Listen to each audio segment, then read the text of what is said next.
ሰላም ሰላም፣ እንዴት ናችሁ? እግዚአብሔር የተባረከ ይሁን። እንደተለመደው እንደሁል ጊዜው ዛሬም አንድ ርዕሰ ጉዳይ ይዤ ወደ እናንተ መጥቻለሁ።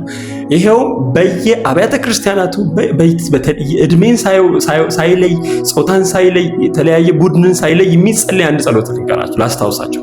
እህቶች ህብረት፣ በእናቶች ህብረት፣ በአባቶች ህብረት፣ በወጣቶች በአገልጋዮች ምናልባት እንደው በአገልጋዮች እንኳን አምኖት ሹር ግን በአብዛኛው የቤተ ክርስቲያን ማህበረሰብ ውስጥ በአንድ አፍ የሚጸለይ አንድ ጸሎት ልንገራችሁ። ይሄውም ኃያላን ይነሱ፣ እግዚአብሔር የቀባቸው ይነሱ፣ እግዚአብሔር የለያቸው ይነሱ፣ የተለዩ የተቀቡ ይነሱ የሚል ጸሎት ነው።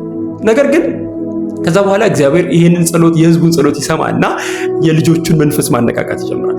በየስፍራው በየዋሻው ውስጥ ጌዲዮን ተደብቆ እንደነበረው እንደዛው ኃያላን የሆኑ ጽኑ ኃያል የሆኑ ልጆቹን እግዚአብሔር መንፈሳቸውን ማነቃቃት፣ ማለማመድ፣ እነሱን ማስተማር፣ እነሱን አይኖቻቸውን መግለጥ፣ መንፈሳቸውን ማበረታት ይጀምራል እና ከዛ እነዚህ ልጆች እገሌ አበበ ከበደ የሆኑ መገለጥ ይጀምራሉ ማለት ነው። ከዛ በኋላ በውስጣቸው እየተቀጣጠለ ባለው እሳት መንፈስ አማካኝነት ወደፊት እየወጡ ይህ እንደ እግዚአብሔር ቃል አይደለም፣ ይሄኛው ትክክል አይደለም እያሉ መገሰጽን እያሉ መናገርን አንዳች በእነሱ ውስጥ የሚቀጣጠለው እሳት የሆነ ነገር ዲስፕሌይ ማድረግን ይጀምራል ማለት ነው። ከዛ በኋላ እነዛው ኃያላን ይነሱ፣ ይውጡ፣ ይገለጡ ሲሉ የነበሩት ሰዎች እነዚህ ሊወለዱ ያሉ ልጆች የሚቀጠቅጡ መዶሻዎች መሆን ይጀምራሉ ማለት ነው። የተወለዱትን ልጆች ለመዋጥ የተዘጋጁ እንደ አቀንጫሪና አጥፊዎች መሆን ይጀምራሉ ማለት ነው።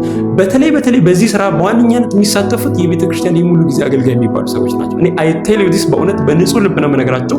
ብዙ ጊዜ በጣም ጥቂት ካልሆነ በስተቀር እንደው እግዚአብሔር ይረዳቸው ካልሆነ በስተቀር ወንበራቸው ጣዖት የሆነባቸው ለኃላፊነት ለሪስፖንሲቢሊቲ የተሰጣቸው ይሄ የጸጋ ስጦታ ስልጣን ሆኖባቸው በቃ ፈላጭ ቆራጭ የሆኑ በቤተ ክርስቲያን ውስጥ በሙሉ ጊዜ አገልግሎት ውስጥ ያሉ ሰዎች በተለይ የነዚህ ልጆች መውጣት የማይፈልጉ ይልቁንስ ሊወጡ ያሉትን በጣም እንደ መዶሻ ይዞ ሚስማር እንደ መምታት ቀጥቅጠው በጣም ዲስአፖይንት በማድረግ ከመምራትና እግዚአብሔር በነዛ ልጆች ሊገልጥ የፈለገውን የልብ ሐሳብ ከማስተናገድ ይልቅ መድረክ ከመስጠት ስፔስ ከመስጠት ይልቅ እነሱን የሚያጠፉበትን መንገድ በጣም ሳያቋርጡ የሚቆፍሩ ሌሊትና ቀን የሚያስቡ ሲሆኑ ይታያሉ ማለት ነው። ይሄው ነበረ በጌታ ኢየሱስ አመጣጥ ጊዜ የሚሆነው ማለት ነው። እስራኤላውያን በሮማውያን አገዛዝ ጭቆና ምክንያት እጅግ በጣም ጫና በዝቶባቸው ቀንበር በዝቶባቸው ወደ እግዚአብሔር እየጮሁ ያሉበት ጊዜ ነው። አዳኛችንን መድናችንን መሲሁን ላክልን ግለጥልን የሚል ጮት ላይ ነበሩ ማለት ነው። ከዛ እግዚአብሔር ጸሎታቸውን ሰማ።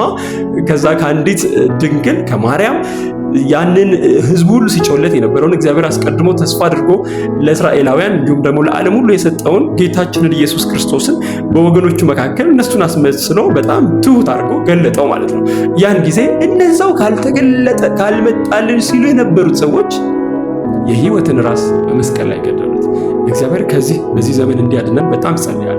እግዚአብሔር ለምድራችን የሚሆኑ መፍትሄ የሚሆኑ በጣም ብዙ መንፈሱን በውስጣቸው ያነቃቃ መንፈሱን ጸጋውን ያበዛላቸው በርካታ ልጆች አሁንም በየአብያተ ክርስቲያናቱ አሉት።